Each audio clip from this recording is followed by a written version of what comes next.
Assalamualaikum warahmatullahi wabarakatuh. Kembali kita bertemu di dalam Bincang Pagi Tapanuli Selatan. Saya Rasid Assaf Dongoran, PLT Bupati Tapanuli Selatan. Pada kesempatan Bincang Pagi kali ini, kita kita mengundang narasumber tokoh-tokoh perempuan dari banyak tokoh-tokoh perempuan di Tapanuli Selatan. Dan 4 diantaranya adalah Ibu Nursia Boru Siregar.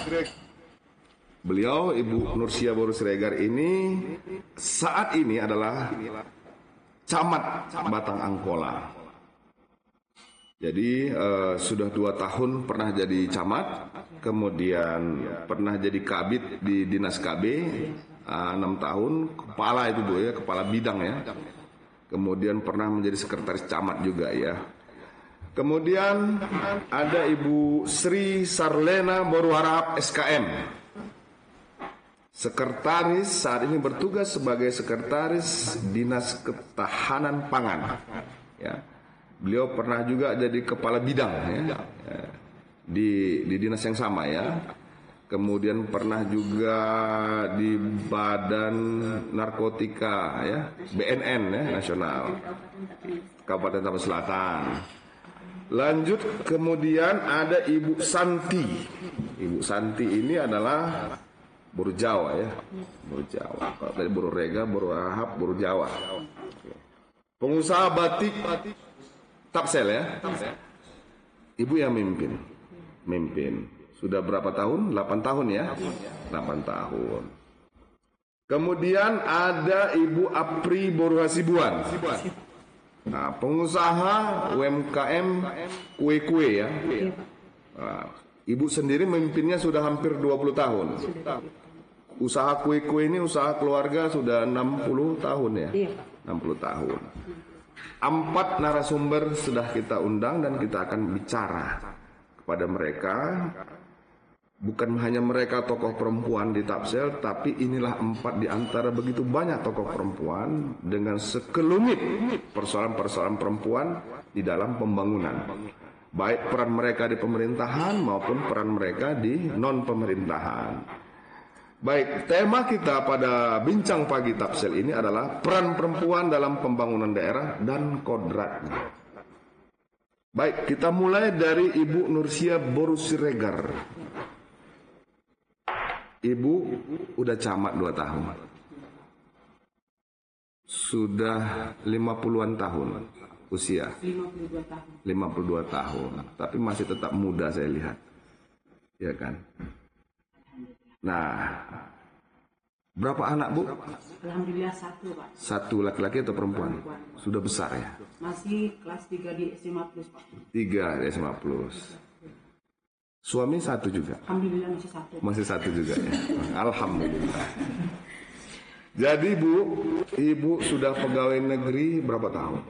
Alhamdulillah sudah dari 22 tahun Pak. 22 tahun. Menikah sudah berapa tahun? Alhamdulillah menikah sudah 30 tahun. 30 tahun. Mulai punya jabatan sepertinya sudah banyak ya, sudah bertahun-tahun ya. Alhamdulillah Pak. Sudah 10 tahun terakhir atau 15 tahun terakhir punya jabatan ya. 17 tahun terakhir. 17 tahun terakhir.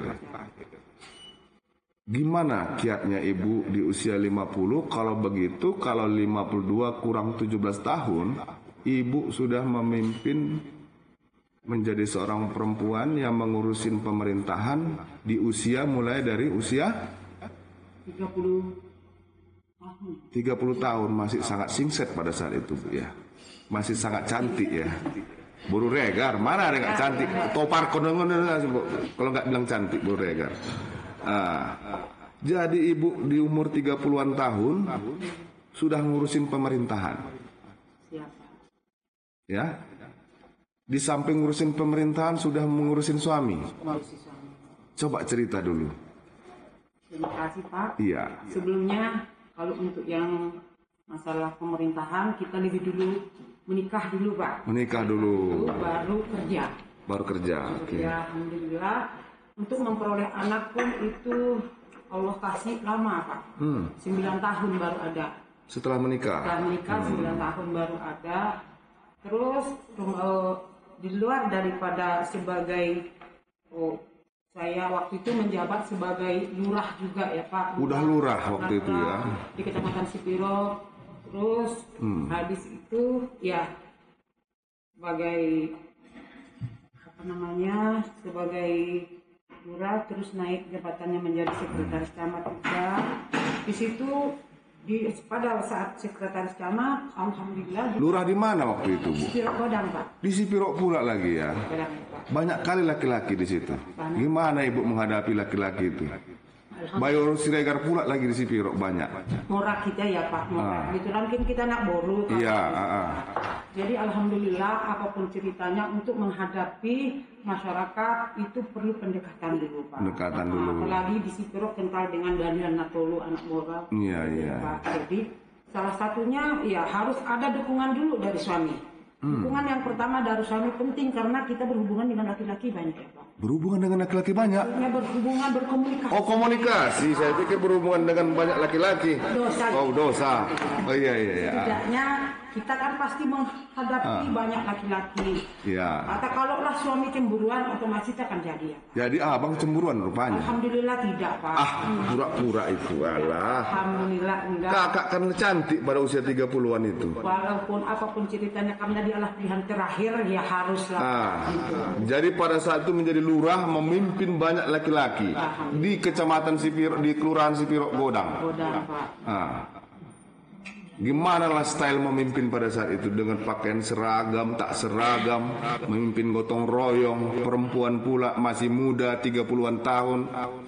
Ya otomatis Pak kita kan apapun ceritanya kalau yang namanya berhubungan dengan masyarakat harus musyawarah yang pertama. Musyawarah ya.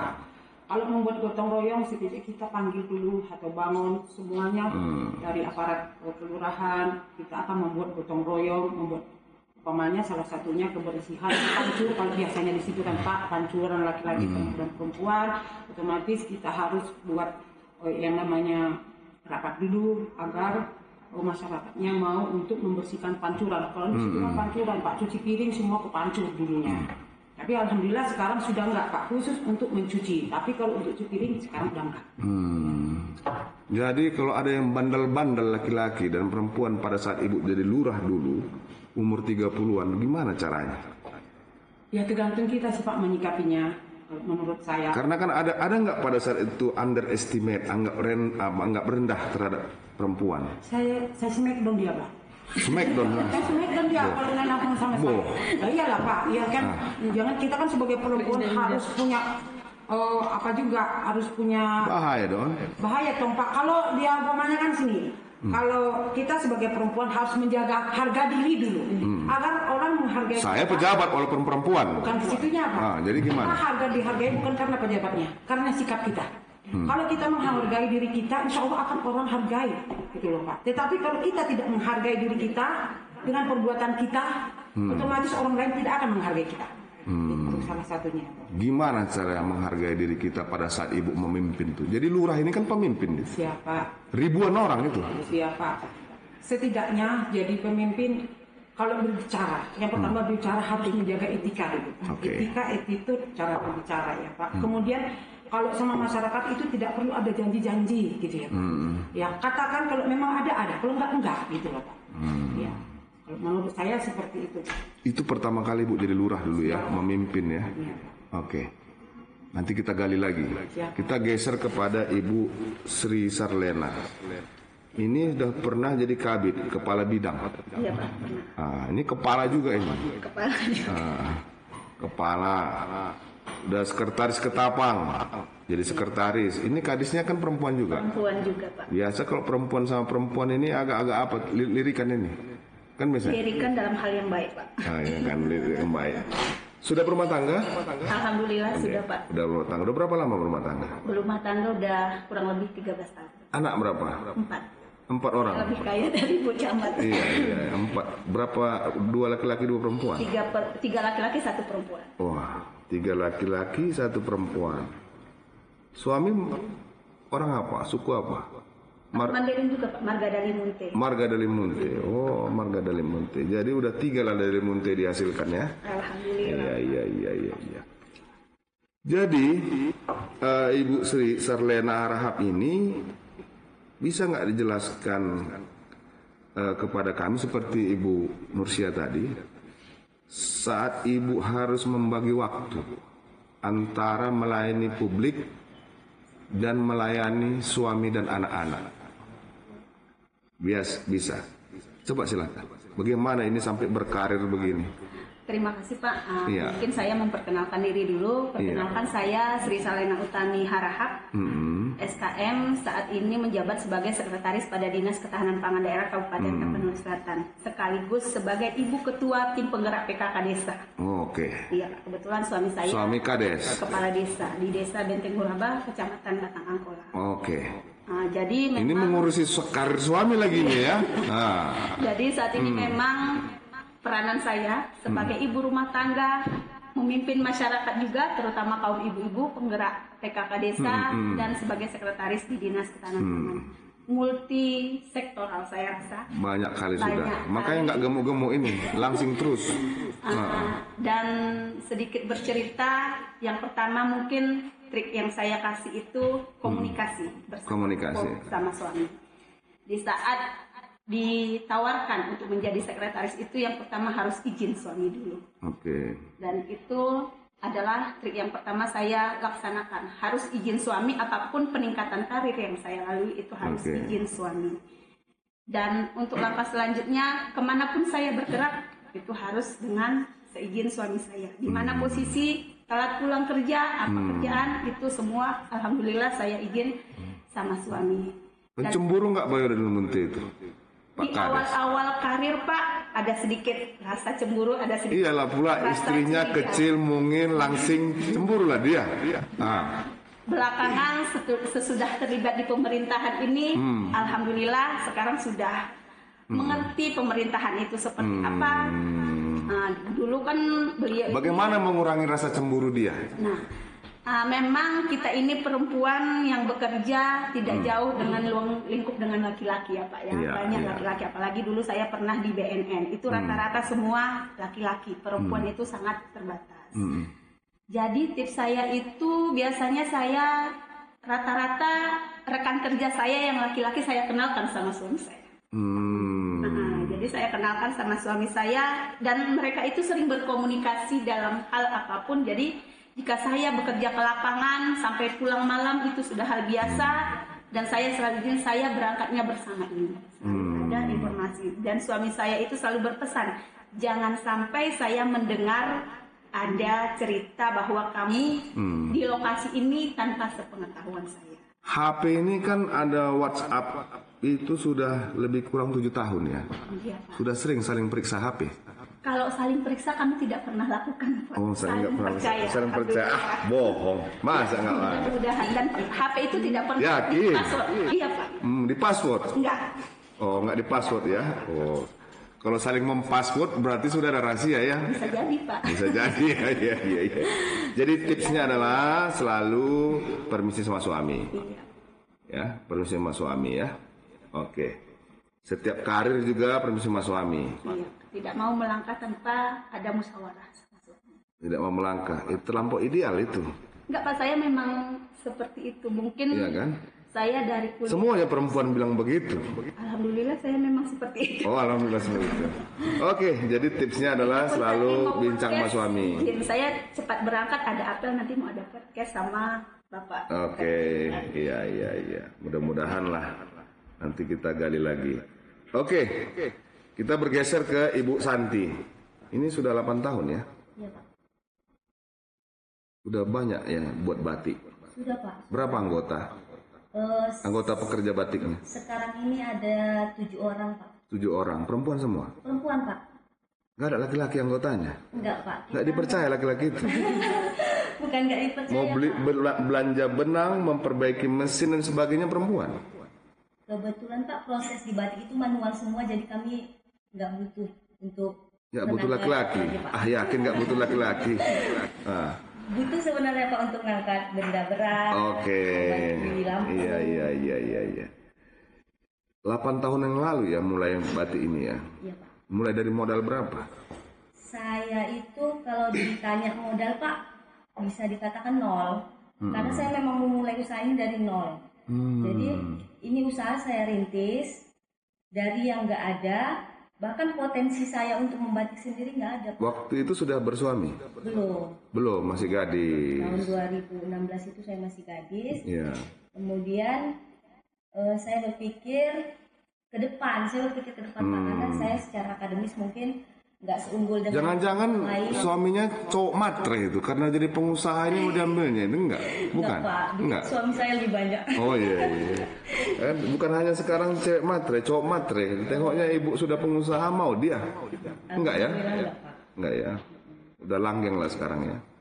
Jadi gimana interaksi antara ibu sebagai merintis usaha itu dengan bapak di rumah PNS atau swasta juga? Swasta, Pak. Swasta juga ya. Oke. Karyawan swasta. Gimana interaksi dengan suami waktu merintis usaha ini? Apakah katanya terserah lah katanya begitu? Pak, usaha ini saya rintis sebelum ketemu dengan beliau. Saya masih gadis, masih lajang, saya rintis usaha. Kemudian di 2018 ketemu dengan suami saya. Nah di situ kami diskusinya mengenai boleh nggak saya lanjutkan usaha ini setelah berumah tangga. Pasti boleh lah. Jadi ada kesepakatan. Namanya duit ya kan? Iya. Epeng. Jadi boleh sambil kerja, tapi tetap ingat tugas utamanya itu ya mengurus rumah tangga sebagai seorang istri. Oke. Contohnya? Mengurus anak terutama Pak. Mengurus anak, mengurus suami. Hari.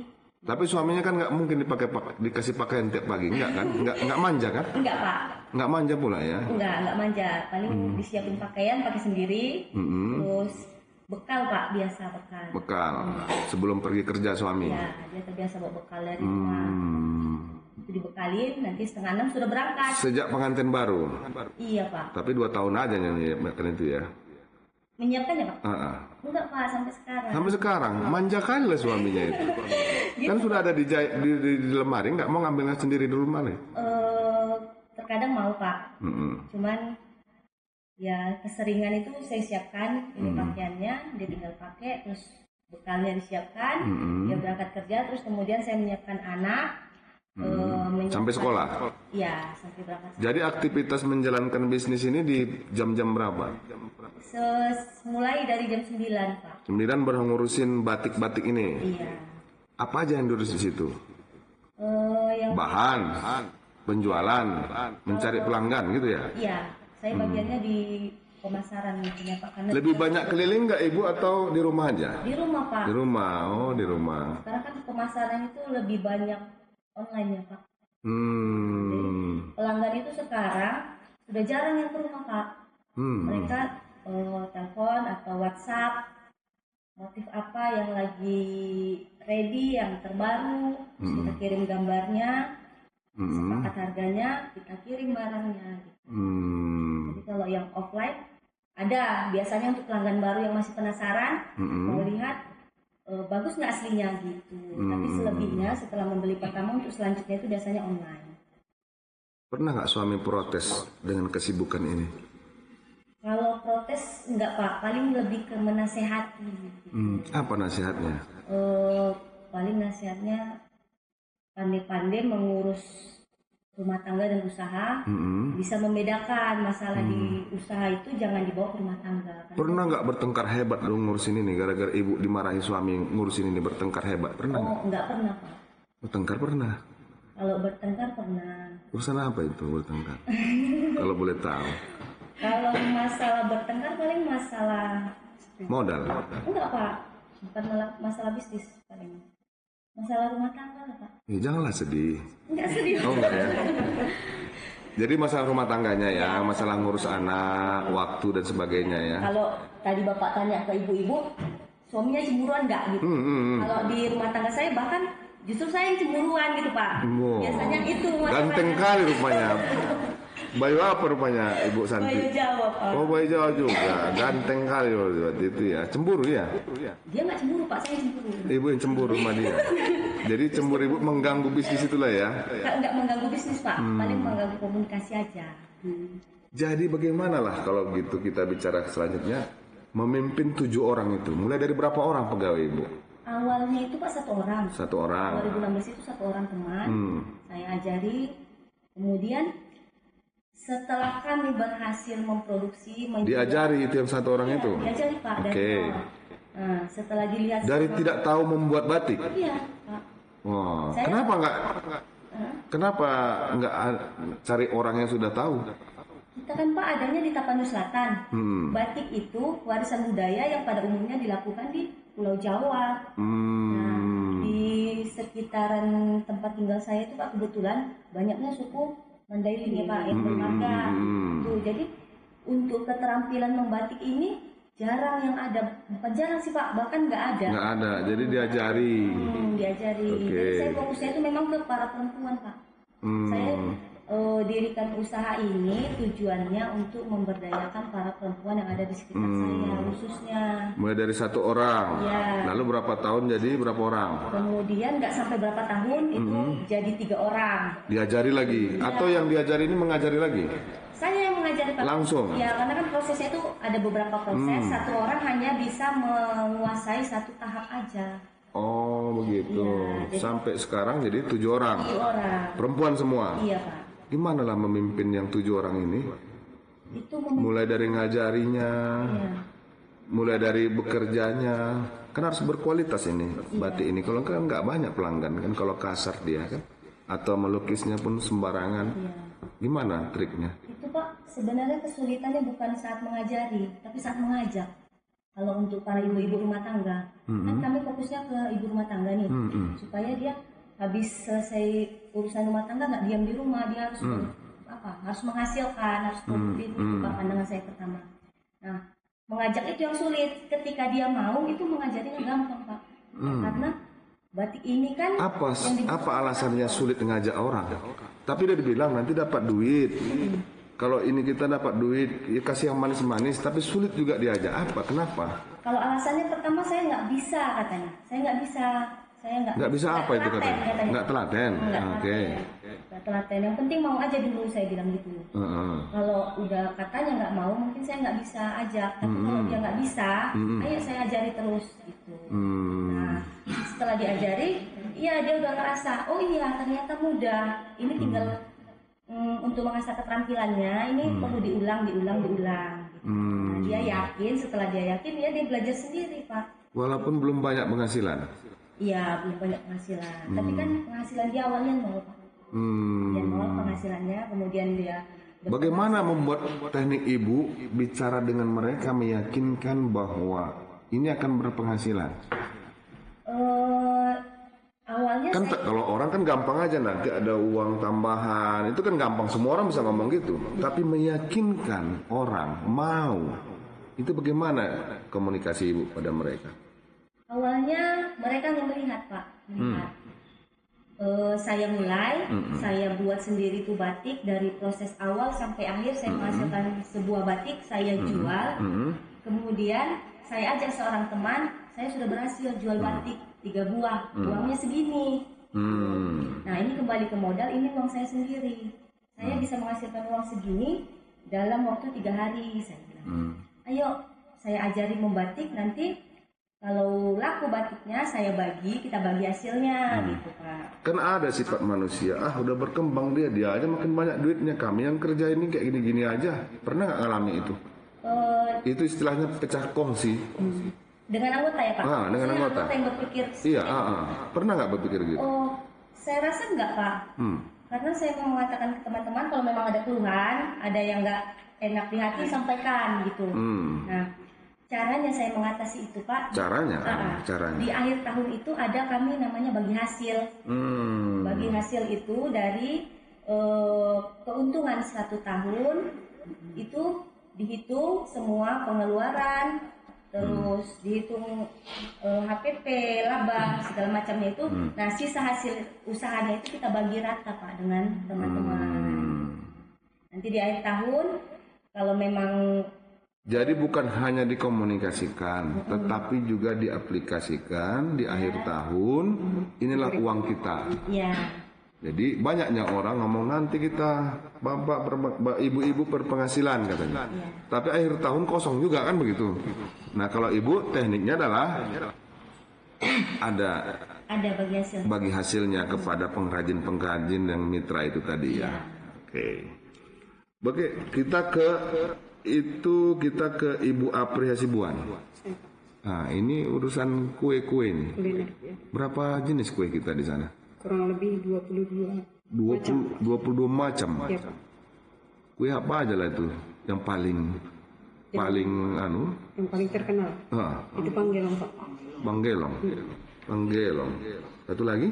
Panggelong, lading-lading, cucur sama golong-golong namanya, Pak. Itu lading-lading bula. Iya, Pak. Cucur kan kayak panggelong juga itu. Kalau cucurnya itu terbuat dari beras, agak beda dari panggelong, Pak. Gimana lah ibu memimpin 20 tahun sehingga masih bertahan itu? Kalau kepemimpinan saya dari masa-masa gadis ya, Pak ya. Jadi pemimpinannya itu masih kadang dibantu orang tua. Jadi nggak terlalu signifikan saya sendiri, Pak. Orang tua lebih banyak urusan apa? Meresepnya. Mencari bahan, Pak. Meresepnya. Kalau Urusan meresepnya saya sendiri semua. urusan uangnya? Bagi hasil dengan orang tua, ya, Pak. Bagi hasil dengan orang tua. Rata-rata kami bagi hasil. Kalau perkara membuat kue, semua orang bisa buat kue. Ibu Sri pun bisa buat kue. Ibu Nursia pun bisa buat kue. Iya kan? Iya, Pak. Tapi membuat kue itu bisa bertahan, tentu ada yang kiatnya. Iya, Pak. Kiatnya ini kalau nggak dipimpin, nggak bisa bertahan itu. Gimana kiat memimpin panggelong ini? Bukan memimpin panggelong, memimpin usaha kue ini. Iya, Pak. Yang pertamanya itu kita memimpin apanya itu dari bahan. Yang pertama bahannya itu, Pak. Karena seluruh pencakupan dari kelezatan dari satu buah kue itu dari bahannya, Pak. Dari bahannya, Iya. berkualitas. Iya, harus yang betul-betul berkualitas. Masih yang asli, tradisional gitu, Pak. Asli dan tradisional, berkualitas, Iya, Pak. dan harga. Kalau harga masih ekonomis, Pak. Ekonomis. Iya. Inilah sulit itu. Dengan kualitas yang baik tapi harga ekonomis. Karena bahan bakunya, Pak, masih bisa dijangkau di wilayah-wilayah Sepirok ini, Pak. Jadi masih dapat. lebih banyak bahannya di sekitar Iya, Sepirok di sekitar dan Sepirok, Pak. stabil ya. Masih stabil, Pak. Oke. Sudah punya suami? Sudah, Pak. Berapa tahun bersuami? 7 tahun, Pak. Anak ada berapa orang? Ada 3, Pak. Udah besar-besar. Sudah, Pak. Sebesar apa? Ada yang 6 tahun, 3 sama 1,5 gitu. Jadi bagaimanalah ibu mulai memasak kue itu malam? Enggak, Pak. Kita semua disediakan dari pagi, Pak. Pagi? Iya. Pagi. Jualannya mulai dari? Kita stay, Pak, jam 8. Jadi malam istirahat? Iya, istirahat. Berarti nggak ada masalah lah sama suami ya? Masih bisa bermesraan malam-malam ya? Iya. Oke. Berarti waktu berbisnis kue tidak mengganggu kemesraan? Tidak mengganggu. Tidak mengganggu. Bahkan kasihkan kue itu malam-malam yang sisanya ya nggak laku ya. Baik, kembali kita ke Ibu Nursia, Nur Siregar, Ibu Camat ini terakhir jabatan terakhir camat ya, udah 2 tahun. Ini di Batang Angkola. Ini di Angkola ini banyak Arahap di situ. Ya kan, dari Munte, Arahap semua kan. Gimana lah Ibu memimpin kecamatan itu? Tekniknya ya alhamdulillah juga tetap komunikasi ya. Apapun ceritanya harus menjalin kerjasama dengan kebetulan di kecamatan saya ada 17 desa, 4 kelurahan. Jadi otomatis yang paling penting itu adalah komunikasi dulu. Komunikasi baik pemerintahan, baik melalui tokoh masyarakat, tokoh agamanya. Bagaimana peran suami? Alhamdulillah, suami mendukung dari awal. Sebelum saya jadi camat pun saya sudah permisi izin, dikarenakan nanti pasti pisah Pak. Soalnya suami ada usaha sendiri di Sipiro dan saya harus tinggal tinggal di Batang Angkola. Alhamdulillah saya Senin atau malam Senin saya sudah berangkat ke Batang Angkola dan kembali hari Jumat sore Pak. Setiap Jumat Ibu balik ke Sipiro? Ya. Soalnya Pak di hari Jumat sore saya juga punya tanggung jawab terhadap membagi waktu untuk merawat ibu saya. Ibu saya umurnya sudah 90 tahun yang semua sudah di tempat tidur. Jadi harus saya bagi waktu untuk merawat orang tua saya dari malam Sabtu sampai malam Minggu. Kemudian malam Minggu saya berbagi lagi ganti sifat dengan saudara yang lain dan baru kembali bersama. Jadi 5 hari mulai dari Senin, Selasa, Rabu, Kamis, 4 malam itu sendirilah di rumah dinas ya. Alhamdulillah ya. Apa yang dipikirkan di rumah dinas sendiri? Nggak takut hantu? Hantu ada di mana-mana. Nggak ada gangguan? Alhamdulillah sejauh ini aman. Aman ya, aman ya. Rumah dinasnya dekat dengan kantor? Agak jauh Pak, kurang lebih 100-150 meter dari rumah. Sudah 2 tahun Ibu menjalani begitu ya? Siapa? Iya. Jadi setiap Jumat baru balik ke Sipiro? Malam Sabtu Pak. Nggak pernah suami datang ke sana? Nggak pernah? Kadang-kadang disuruh datang ya Pak. Oh, disuruh datang. Kadang-kadang disuruh datang. Gitu. Kadang-kadang kalau memang perlu, ya saya harus pulang juga. Gitu. Oh gitu ya. Jadi komunikasi, apalagi zaman sekarang komunikasi via WA, telepon sudah gampang ya. Tetapi kan untuk mengharmonisasi, bisa dikatakan ini jarak jauh ini. Jarak jauh. Satu kabupaten saya sudah terpisah 4 hari 4 malam ya. Gimana caranya itu? Mengawasi anak-anak sekolah? Berarti suami kan 4 hari ngurusin baju sendiri tuh. Iya Pak, makan sendiri. Makan sendiri. Iya. Nggak nyanyi itu. Jadi Bapak itu. tapi kita sudah buat kesepakatan ya Pak. Dari awal sebelum saya menjabat sebagai camat ini sudah ada kesepakatan. Yakin Ibu nggak ada selingkuhannya? Alhamdulillah enggak Pak. Kita Karena tak tahunya itu. saling percaya. 4 hari dalam seminggu sudah 2 tahun. Iya Pak. Yakin? Yakin alhamdulillah. Periksa dulu HP-nya itu. Enggak Pak. Sama-sama kita nggak pernah mengunci HP, nggak ada, kita terbuka seperti itu. Laki-laki ini yang banyak kan alasannya ini. Alhamdulillah enggak. Karena sudah tua kami Pak itu. Sudah sama tua. Kalau laki-laki 60 tahun bisa membuat bodoh deh. Bisa Pak. Kalau dia mau bisa Pak. Ibu yang nggak boleh bersuami 2. Laki-laki boleh beristri 2. Ya. 4 hari 4 malam sendiri sudah 2 tahun jadi camat. Nggak yakin saya itu. Boleh Pak, ini kebetulan Ibu Ketua PKK saya juga. Oh begitu ya, oh iya, saling mengkonfirmasi lah ini ya, saling memata-matai, ya kan? Ada yang mata-mata untuk Bapak di sini? Nggak ada. Yakin Ibu? Yakin Pak. Yakin. Jadi intinya, walaupun berpisah di dalam seminggu 4 hari 4 malam, tapi sudah pada fase Ibu dengan suami membangun kepercayaan itu sehingga karir Ibu pun tidak masalah bagi suami, Dari suami gitu. dapat dukungan. Bagaimana Ibu mendukung bisnis suami?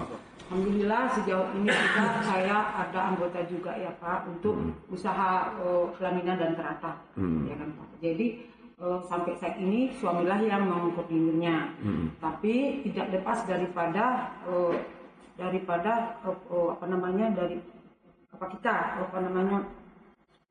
pantauan kita gitu ya Pak.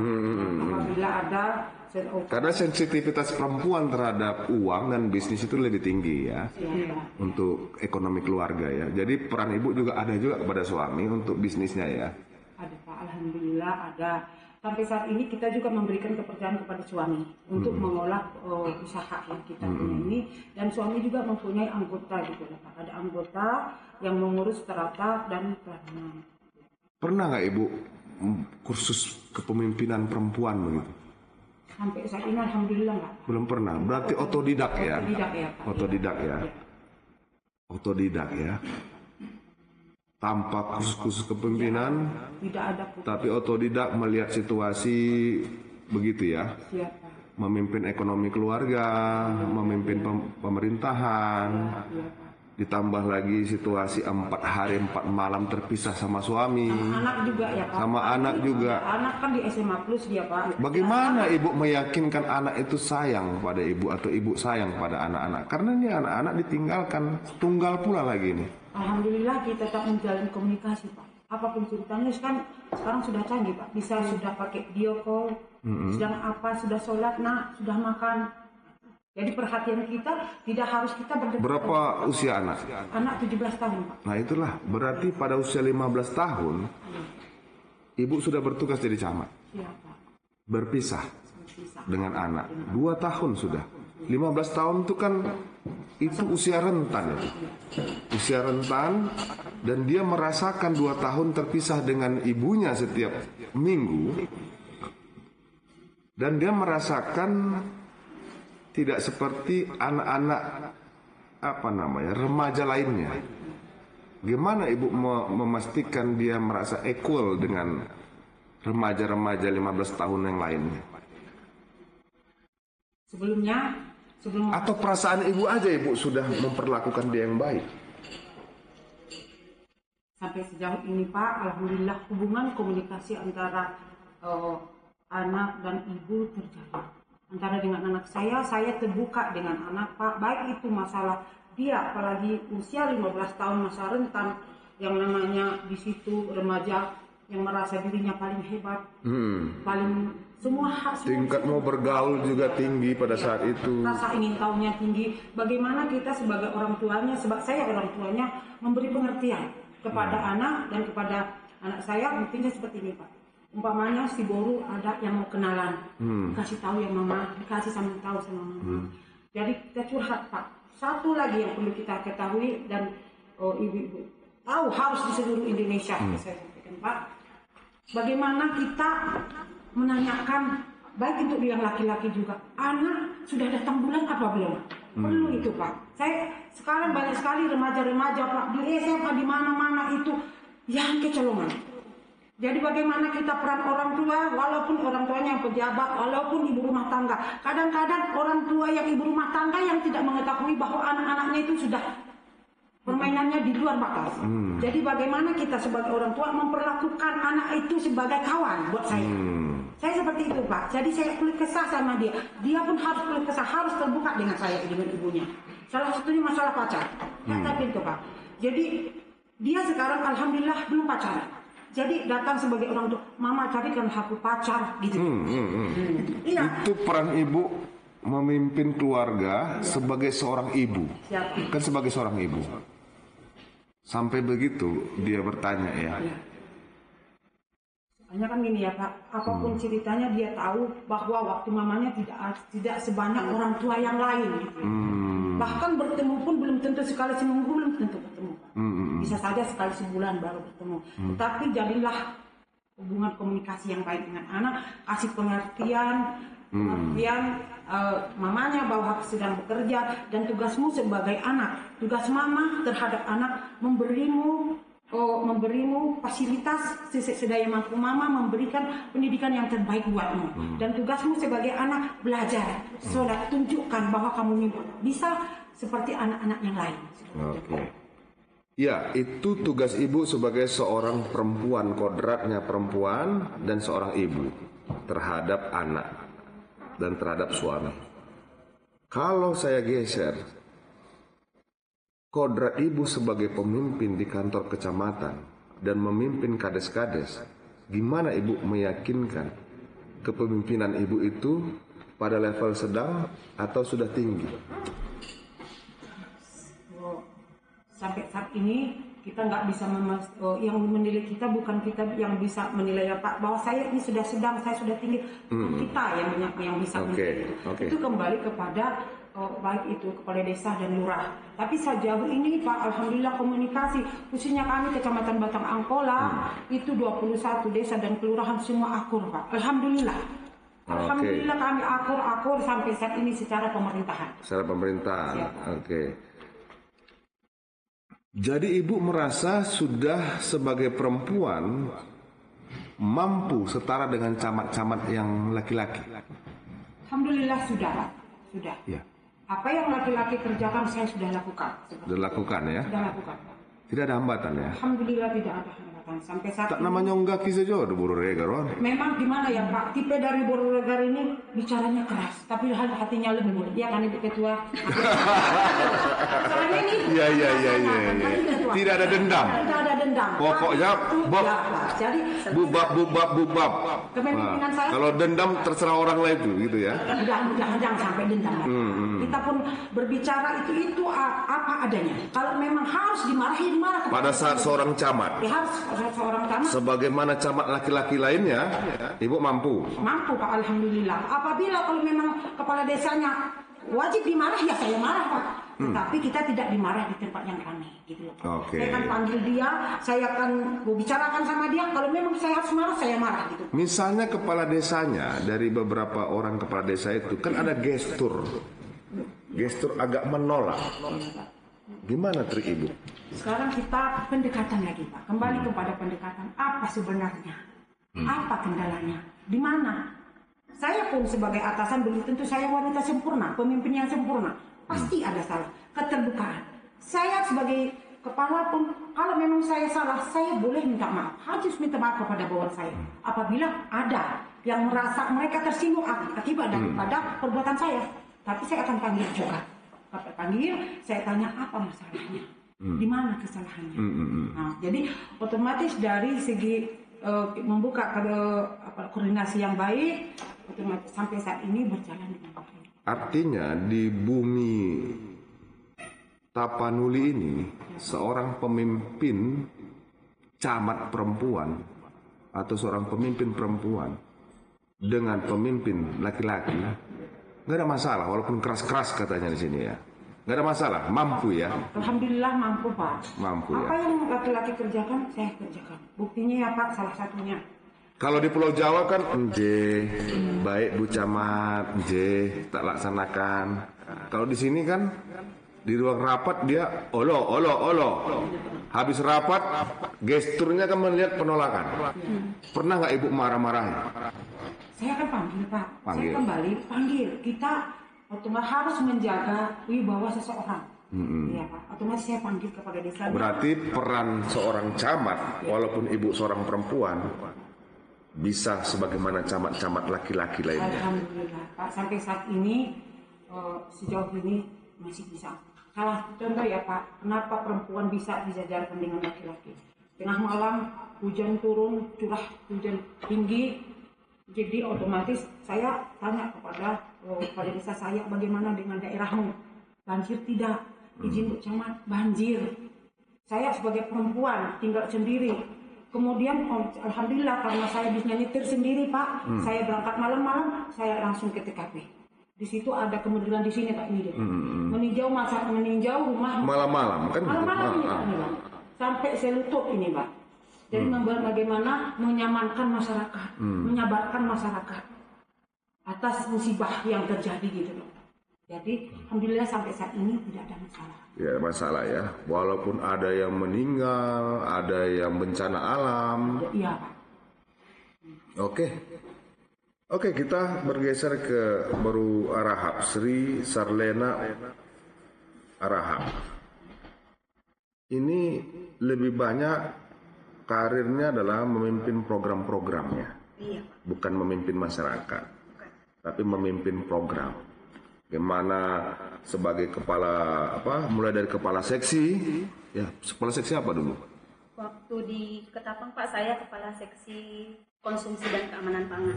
Konsumsi dan keamanan pangan, lebih menyusun program kerjasama dengan kabitnya. Pernah jadi kabit apa dulu?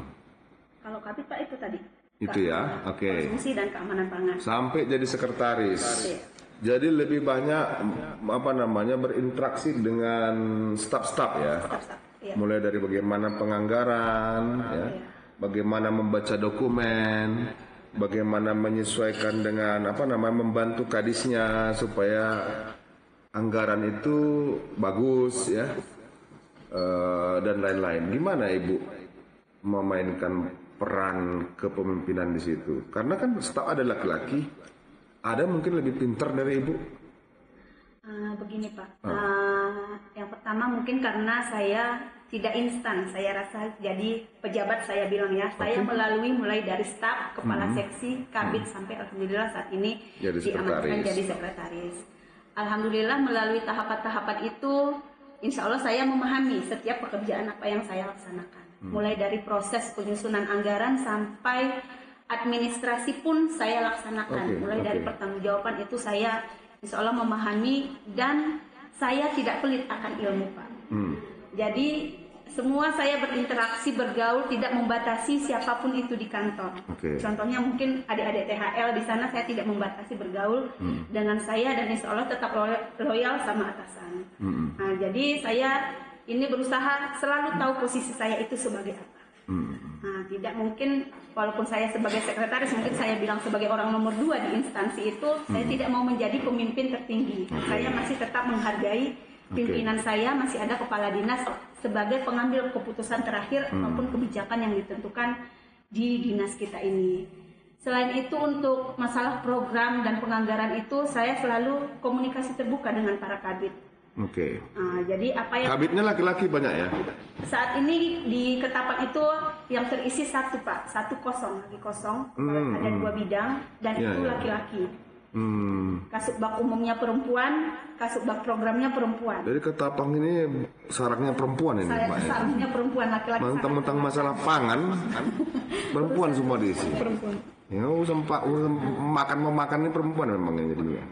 Ya, jadi kita selalu siap walaupun kita perempuan ada perintah kapanpun itu kita jadi perempuan tangguh yang udah siap ke lapangan apapun masalahnya.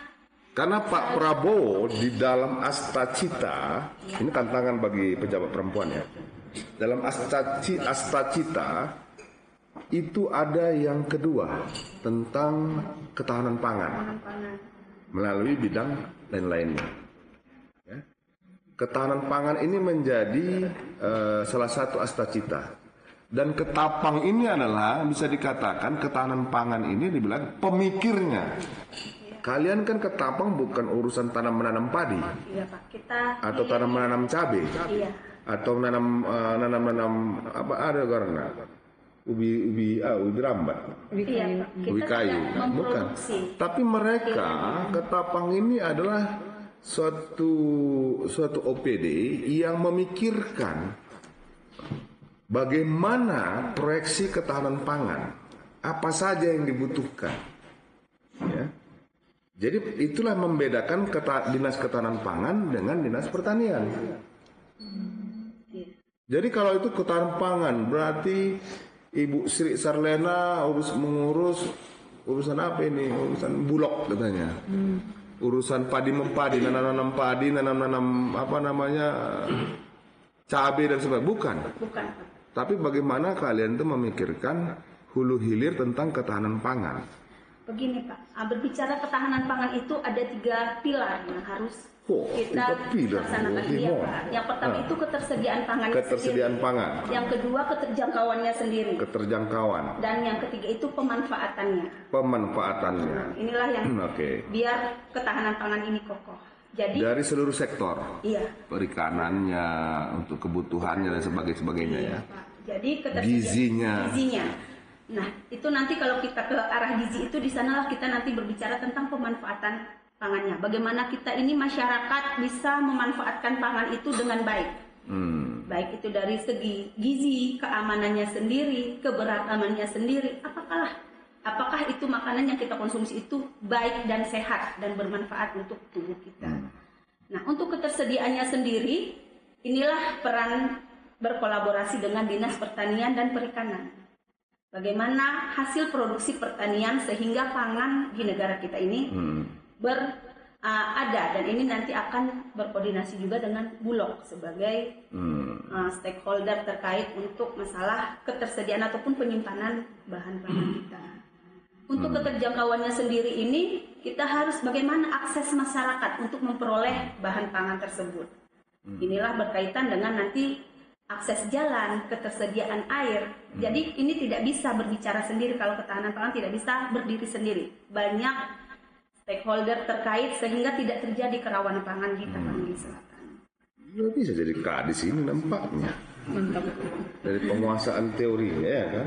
Jadi terkait nanti ke pemanfaatannya. Bagaimana Pemanfaatannya. kita kaum ibu ini pada khususnya bisa memanfaatkan pangan yang tersedia.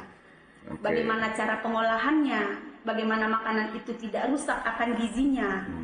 Jadi pemanfaatannya itu harus dari skala kita nanti ke rumah tangga. Sering ke lapangan Ibu Sekretaris? Alhamdulillah sering Pak. Sering ke lapangan ya?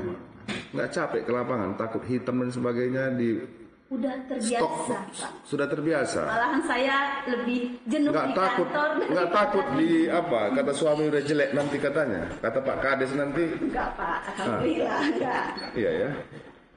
Oke. Ngomong-ngomong Pak Kades masih setia kan sama Ibu? Alhamdulillah masih Pak. Karena ada image katanya Kades-Kades suka karaoke-karaoke. Gimana Ibu menanggapi itu sebagai seorang istri Kades?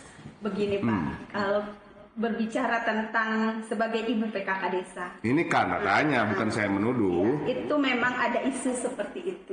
Jangan sampai Pak Kades marlakap katanya. Marlakap, oh loh, tidak. Marlakap katanya. Jadi pandai-pandai kita lah sebagai istri mendampingi dan mendukung suami dalam karirnya. Saya tidak mau egois sendiri, saya pun suami saya dukung sebagai kepala desa.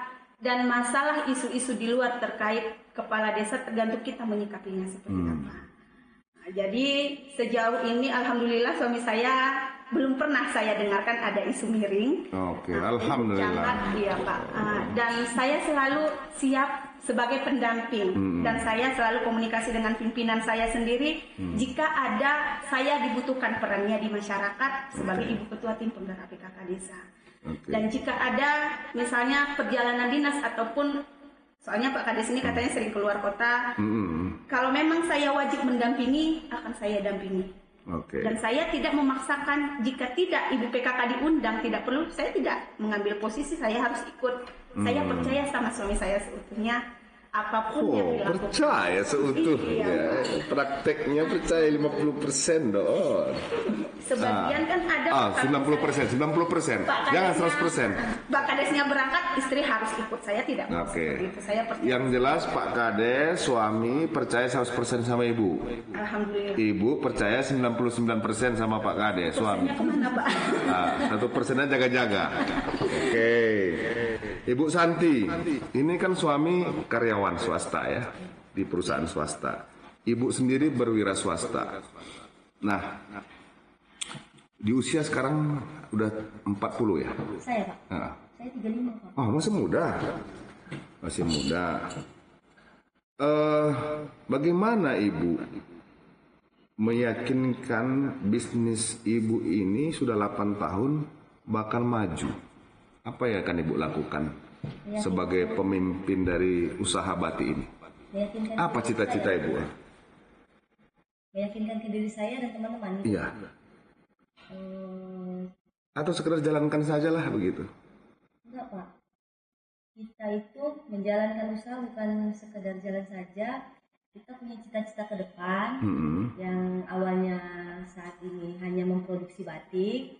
Nah, tahun depan kami itu Pak ada rencana membuat program wisata edukasi. Jadi untuk anak sekolah, masyarakat umum itu diizinkan untuk datang ke rumah produksi kami untuk belajar membatik atau hanya sekedar untuk berwisata, melakukan proses membatik. Itu tujuannya untuk menambah penghasilan untuk usaha batik dan untuk teman-teman yang ada di usaha batik tersebut. Cita-cita untuk tahun depan. Udah tahu suami cita-citanya itu? Sudah Pak. Nanti iya katanya. Sudah tahu Pak, karena Pernah rugi besar? kalau rugi besar itu pernah Pak. Sampai berapa triliun rugi? Enggak Pak. Oh enggak, berapa besar ruginya? Paling sampai 20-an 20 juta. Gimana kepanikan pada saat itu? Panik Pak. Malahan saya ketika itu hampir menyerah gitu. Hampir menyerah. Nah, jadi kami memproduksi batik itu sebanyak 100 pieces. Nah, itu di akhir produksi itu ada kesalahan Pak. Kesalahan yang kami nggak sadari ketika memproduksinya. Jadi begitu finishing, nah ini batik rusak semua Pak. Nah kami paniknya modalnya sudah hangus lah ya kan Pak, untuk modal bahan baku, untuk tenaga kerja itu. Jujur, Ibu marah nggak sama pengrajinnya pada saat itu? Saya marah Pak, cuman saya marahnya nggak dengan kata-kata gitu. Saya diam. Orang Jawa pula ya. Saya diam. Kalau baru regar mamanya letih. Mau baik-baik. Ya, paling saya diam, terus teman-teman pun diam. Nangis nggak pada saat itu? Nangis nggak? Kalau membayangkan 20 juta lebih itu. Enggak. Kalau nangis enggak. Apa perasaan waktu itu? Kesel sama pengrajinnya ya? Iya, kesal. Karena kesalnya gini Pak, semua teman-teman yang bekerja itu udah hampir dengan saya itu ada yang 4 tahun, ada yang 5 tahun. Nah selama ini kerusakan itu nggak separah itu, kok tiba-tiba nggak ada yang sadar mereka melakukan kesalahan Pak. Jadi di situ saya kesalnya. Kenapa nggak ada yang mengingatkan? Ini proses salah. Tapi Ibu yang memimpin, itu kan tugas Ibu yang mengingatkan. Iya, tapi kalau untuk apa Pak? Untuk memimpin, tapi kalau untuk proses itu kan bertahap. Misalnya si A mengerjakan proses pengecapan, si B mewarnai. Nah sebelum diwarnai seharusnya dia bisa lihat Pak, ini si pengecap ini nggak benar ini. Dia sampaikan ke teman yang satunya. Itu proses quality controlnya di sana Pak. Jadi waktu Ibu gimana sikap si yang membuat kesalahannya terhadap Ibu? Ya dia paling merasa bersalah. Dan dia masih kerja sama Ibu sekarang? Masih Pak. Nah, gimana Ibu mau dari rasa bersalah itu menjadi tetap jadi? Kalau orang lain kan bisa aja dibuang. Ini karena mereka sebenarnya melakukan kesalahannya rame-rame Pak. Gitu. Karena prosesnya kan bertahap nih. Si A melakukan pengecapan, si B mewarnai, si C merebus gitu. Nah, ketika si A melakukan kesalahan, si B tidak mengingatkan. Nah, kemudian direbus sama si C, diam saja dia Pak. Gitu. Jadi berarti kan mereka sama-sama salah ini Pak kondisinya. Gitu. Jadi Ibu lakukan apa? Ya kita proses ulang Pak. Kita untuk membuat tim Ibu itu menyadari, ada nggak Ibu lakukan? Ada Pak. Setelah kejadian kita selesaikan dulu orderan, kita hubungi customer, ada kesalahan minta waktu, terus kita ulang prosesnya dari awal. Nah setelah itu kita lakukan pertemuan Pak dengan teman-teman, kita bicarakan baik-baik, ini kenapa bisa terjadi seperti ini gitu.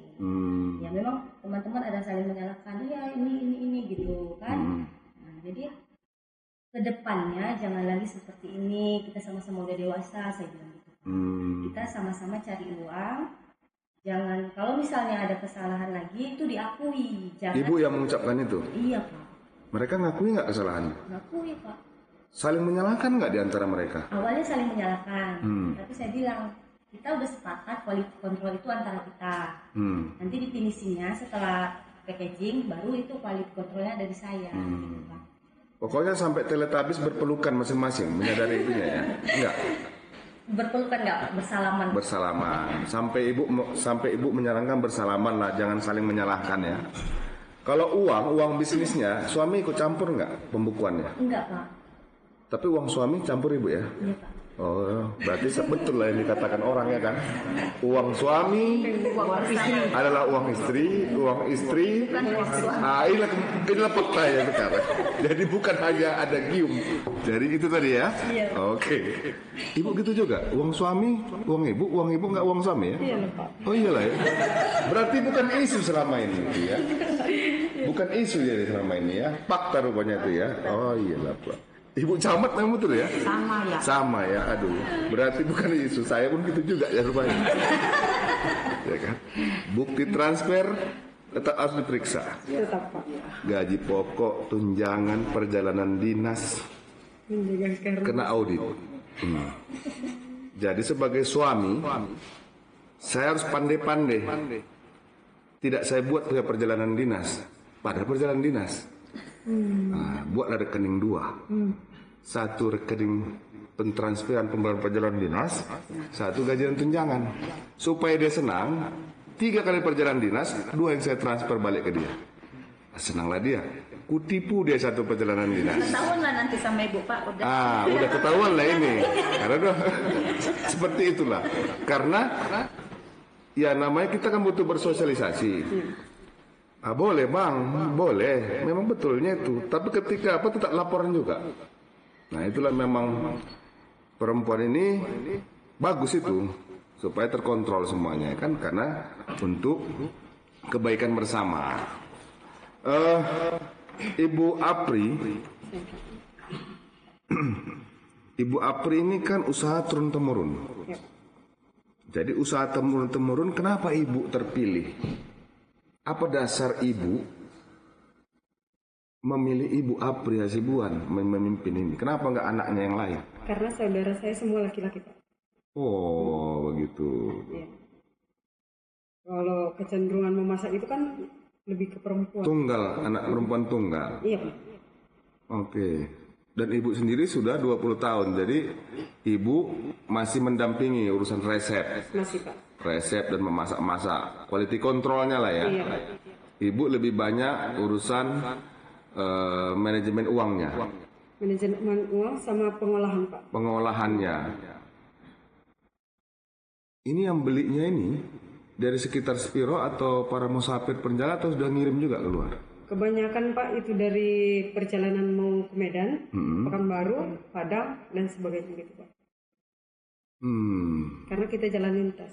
Kok bisa mereka tahu di situ? Karena sudah turun-temurun Pak. Turun-temurun? Iya. Enggak, dari Pekanbaru, Padang kenapa bisa beli ke situ? Oh, kemungkinan itu dari keluarga, bicara dari yang satu ke satu yang lain Pak. Ke keluarga ya? Ibu sendiri juga bicara ya? Iya Pak, kita terus pemasaran. Apa cita-citanya untuk kue ini? Insya Allah nanti semakin diperbanyak nanti cabang. Apa yang udah ibu buat? Untuk membuat cita-cita itu? Pertamanya Pak, ya pastinya ke pemasarannya aja Pak. Sekarang kita sudah buka cabang di Tanjung Murawa Pak. Tanjung Merawa? Iya Pak. Spiro, Tanjung Merawa? Iya Pak. Sebentar lagi insya Allah tahun depan kita sudah buka di Simago-Mago Pak. Simago-Mago ini? Iya Pak. Oh oke. Insya Allah. Gerai ya, istilah Iya, sekarang gerai, Iya. gerai ya. Baik, subtema terakhir, mohon maaf. Bagaimana, ini kan masih, ibu kan 50 tahun, ibu masih 40-an ya? 39, saya tua-tua akan jadinya ya, masih 30-an. Ibu masih 30-an ya? Iya, Ibu ini masih 17 atau 18? Saya 37 Pak. 37. Karir tadi tidak, ini soal edukasi. Ini konteksnya soal edukasi. Ibu paling senior di antara mereka ini. Ini soal dalam konteks edukasi tentang seksual. Bagaimana memastikan suami terlayani secara seksual ketika ibu-ibu menjalankan bisnis, karir dan sebagainya? Apakah dengan istilah malam Jumat melakukan hubungan seksual atau bagaimana? Coba saya mau tahu lah. Karena itu seorang laki-laki umur 50 ke bawah, laki-laki umur 40 tahun ke bawah, dia kadang-kadang sungkan, apalagi melihat suaminya, melihat istrinya lagi berkarir, istrinya lagi sibuk ngurusin anak dan ini yang lagi apa? Ada faktor sungkan gitu. Capek, ini lagi apa gitu kan, atau dan lain-lain. Pengalaman ibu lah gimana ketika umur 30-40-an. Tapi dalam konteks edukasi ya, bukan tentang yang lain-lainnya gitu ya. Oh, jadi kan ini Pak, apalagi keadaan yang umur 50 ya Pak. Iya. Saya umur 50. Kebetulan memang daripada aktivitas saya sebagai seorang istri itu cukup tinggi ya Pak, dibandingkan suami yang biasa-biasa saja. Yeah. Yang apalagi pertemuannya sekali seminggu. Yeah. Ya tergantung juga Pak. Tetap harus ada komunikasi. Kalau memang saya tidak bisa melayani, saya minta maaf dulu. Saya tunggu besok ya, seperti itu ya Pak. Otomatis harus maaf ya, saya belum siap. Besok ya minta tolong ya. Seperti itu. Otomatis harus dibicarakan. jangan ditolak. Saya capek, saya itu. Dia juga punya. Saya kan istri dia, Pak. Apabila saya tidak ladenin ini kan saya dosa. Nah, jadi demi saya pengertian, izin besok saja kita ya. Jadi bicarakan baik-baik. Alhamdulillah dia tidak menolak dan tidak marah gitu ya, Pak. Oke. Kalau Ibu Apri gimana? Dalam hubungan seksual dengan suami ketika kesibukan Ibu masalah quality control, masalah apa semua. Mohon maaf, tapi konteksnya pendidikan ini, bukan pornografi atau pembicaraan porno. Kalau itu kita lebih ke waktu, Pak. Waktu ya. Waktunya. Gampang lagi masak nasi, Bang Ido, iya kan? Lagi masak kue kan, lagi menggoreng-goreng. Ya kan? Udahlah, pakai lalu Bang Belanda itu katanya kan, segitu kan, nggak begitu ya kan? Jadi sama dengan Ibu itu ya, komunikasikan saat aku lagi capek hari ini. Nggak bisa kalau nggak sekarang nggak mau aku katanya. Gimana itu? Kalau kebanyakan dari kehidupan kami yang sudah 7 tahun ini ya, Pak. Rata-rata kami mencari waktu yang tepat saja. Waktu tepat ya, oke. Karena pelanggan-pelanggan kita setiap hari yang berganti-ganti ya gitu, Pak. Oke. Ibu gimana? Ibu Santi. Berapa durasi? Apakah seminggu sekali ada? Ini konteks pendidikan ya. Ibu kan lagi banyak-banyaknya ini. Pesanan sudah 8 tahun, anggota 7, masalah uang dan sebagainya. Suami pun karyawan. Ada seminggu sekali berhubungan seksual dengan suami? Kalau di dalam rumah tangga itu, Pak, kami lebih... Setahun sekali? Oh enggak. Jadi? Lebih kesepakatan, Pak. Kesepakatan. Biasanya itu kami sepakat maksimal 7 hari. 7 hari dalam 7 hari? Bukan, Pak. Jadi? Hari dalam 7 hari. Oke, berarti normal lah ya. Komunikasi dengan suami, ibu yang minta atau suami yang minta? Suami, Pak. Oke, ini konteksnya pendidikan seksual. Karena perempuan itu ada agium seolah-olah sebagai objek seksual. Padahal sesungguhnya saling membutuhkan. Apalagi di usia 30 ke 40. Bukan suami aja yang membutuhkan, tapi istri juga membutuhkan. Walaupun dipegang-pegang aja, itu udah senang dia. Nah, kan, mohon maaf, belum pada saat koitus masih hanya bermesraan saja dianggap itu sebenarnya seksual. Ya kan, kebutuhan Jadi masih seminggu sekali normal lah ya, tidak mengganggu aktivitas bisnis atau mood dan sebagainya ya. Kalau itu, Pak, tergantung kondisi juga. Jadi biasanya suami saya yang memperhatikan kondisi. Oke, lebih dewasa ya. Ibu belum dewasa ya. Sudah dewasa. Tapi udah punya anak ya. Oh enggak, itu bercanda aja tuh. Iya, dalam hal apa ya, Pak? Iya. Pemikiran mungkin. Iya.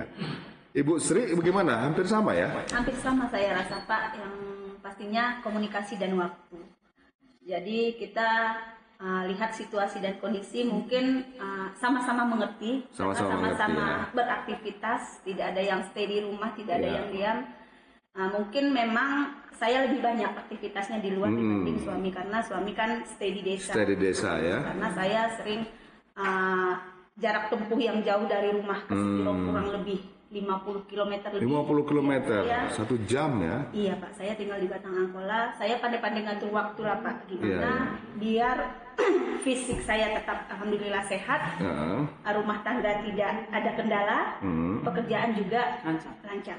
Nah, jadi aktivitas seksual di peran ibu sebagai seorang pemimpin di bisnisnya masing-masing atau di pemerintahan dengan peran seorang istri, mudah-mudahan selama ini tidak ada masalah ya. Hanya intinya komunikasi antara suami dan istri, mencari tempat yang tepat dan waktu yang tepat, ya kan? Saya kira itulah konteksnya. Mudah-mudahan ini menjadi pengalaman yang Ibu Nursia Boruregar sampaikan, Ibu Sri Serena Berwarahap sampaikan, Ibu Santi sampaikan, Ibu Apri Hasibuan sampaikan. Walaupun 1 jam ini sebenarnya banyak mau kita gali. Cuman bagi saya adalah keterbukaan kita bisa menjadi inspirasi bagi kaum perempuan yang yang di luar, apalagi yang akan menjadi wanita karir atau wanita bisnis atau ibu rumah tangga. Karena ke depan ini memang harus dua kokang, tidak bisa satu persuami yang kerja aja atau istri aja yang kerja, harus dua-dua bekerja. Bukan persoalan besarnya berapa, besar penghasilan istri berapa, besar penghasilan suami tidak berapa. Ini persoalan sama-sama. Tetapi jangan dua-dua bekerja, anak tertinggal. Itu seperti kata Ibu Nursia tadi. Bagaimana membagi waktu kepada, apalagi anak-anak yang di bawah 17 tahun. Ini penuh dengan godaan masalah narkoba, pergaulan bebas. Bahkan lebih mengerikan kita-kita di Tapsel atau di kabupaten lain, di kampung daripada di kota. Itu lebih mengerikan. Jadi peran-peran perempuan ini luar biasa. Nah, podcast kita kali ini sesungguhnya kita tujukan kepada perempuan-perempuan muda yang akan menikah, akan berbisnis, akan berkarir. Tadi sudah disampaikan bagaimana tips-tips dari Ibu Nur Asia, Ibu Sri, Ibu Santi dalam menjalankan bisnisnya, interaksi dengan suami, sampai pada hubungan seksual pelayanan kepada suami, suami juga melaksanakan. Jadi ada tipsnya di situ. Nah, saya kira demikian podcast kita hari ini. Tidak ada kesempurnaan dari saya sebagai ini dan ibu-ibu sekalian. Bagi kita ini mudah-mudahan bisa didengarkan oleh perempuan-perempuan muda yang ingin berkarir, baik di pemerintahan maupun di swasta. Saya kira demikian. Lebih dan kurang saya mohon maaf. Saya akhiri dengan mengucapkan wassalamualaikum warahmatullahi wabarakatuh.